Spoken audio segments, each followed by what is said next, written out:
ഞാൻ ചോദിക്കട്ടെ, എന്റെ പ്രസംഗം കേൾക്കുന്ന ഒരുപാട് ഹൈന്ദവരുണ്ട്. നിങ്ങളുടെ മതഗ്രന്ഥങ്ങൾ ഏറെക്കുറെ വായിക്കാനും മതാചാര്യന്മാരുമായി പരിചയപ്പെടാനും അവരുമായി ഇരിക്കാനും ചർച്ച ചെയ്യാനും ഒക്കെ എനിക്ക് അവസരം ഉണ്ടായിട്ടുണ്ട്.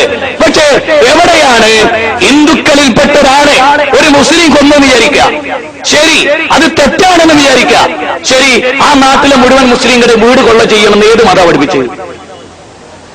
ഞാനൊരു പക്ഷെ അവിടെ മരിച്ചു വീണേക്കാം, എനിക്ക് അതിനൊരു പ്രശ്നമില്ല. സത്യത്തിന് വേണ്ടി മരിക്കുകയാണെങ്കിൽ അതാണ് ആൺകുട്ടികൾക്ക് നല്ലത് എന്ന് വിചാരിക്കുന്ന ഒരാളാണ് ഞാൻ ചോദിക്കട്ടെ, ഏത് ഹൈന്ദവ ഗ്രന്ഥത്തിലാണ് മറ്റുള്ളവരുടെ കൊള്ളയടിച്ച് തിന്നാനുള്ളത്? അത് ഏത് ഗ്രന്ഥത്തിലാണ്? ഏത് ആചാര്യനാണ് പഠിപ്പിച്ചത്? അതുപോലെ ഒരു മുസ്ലിമിനെ കൊന്നിട്ട് ആ പരിസരത്തുള്ള ഹിന്ദുക്കളുടെ മുഴുവൻ വീടുകളും കൊള്ളടിക്കാൻ ഏത് കിതാബിലാണ്? ഇത് അങ്ങോട്ടും ഇങ്ങോട്ടും ഭൂരിപക്ഷം അനുസരിച്ചുള്ള സ്ഥലങ്ങളിലൊക്കെ നടക്കണ്ടല്ലോ, ഒരുപാട് സ്ഥലങ്ങളിൽ ലോകത്ത്. അവിടെ നമുക്കൊക്കെ ചിന്തിക്കാം, മനുഷ്യത്വം എന്ന് പറയുന്നത് എന്താണ്?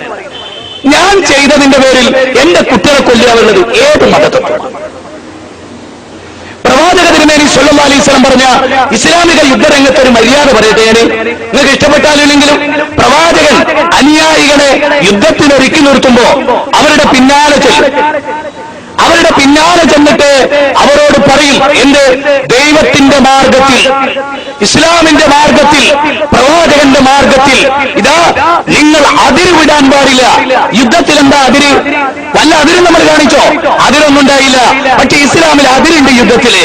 എന്നൊരു ഖുർആൻ പറയുന്നുണ്ടല്ലോ, അതിര് ലംഘിക്കുന്നത് മുഹമ്മദ് നബിയാണെങ്കിലും ഇന്നല്ലാഹ ലാ യുഹിബ്ബുൽ മുഅ്തദീൻ, അതിര് കാണിക്കുന്നത് പ്രവാചകനാണെങ്കിലും ദൈവം അവരെ ഇഷ്ടപ്പെടില്ല. അത് NDF ആയാലും മുജാഹിദായാലും ജമാഅത്തായാലും സുന്നിയായാലും മുഹമ്മദ് നബിയാണെങ്കിൽ പോലും അള്ളാഹ് അവനോട് പൊറുക്കൂല എന്നാ ഖുർആൻ പറയുന്നത്.